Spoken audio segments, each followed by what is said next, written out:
Ni 26 bulan ni. Bila kita tak ambil gugur, makan dek kera, nampak dia pandai kupas. Okey. Ini pun makan dek kera, dia pandai kupas. Tu ada 2 biji gugur. 3 biji gugur.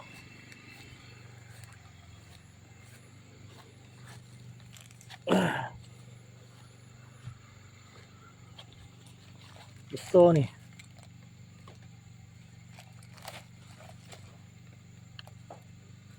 Okey. Besar ni dalam. Oh, luar. Luar tu ada. Ini dalam 2,5 kilo. Satu ni 2 kilo, 3 kilo. Okey. Nanti pokok sana pula. Ada nampak sana gugur juga. Kita ambil dulu yang ni.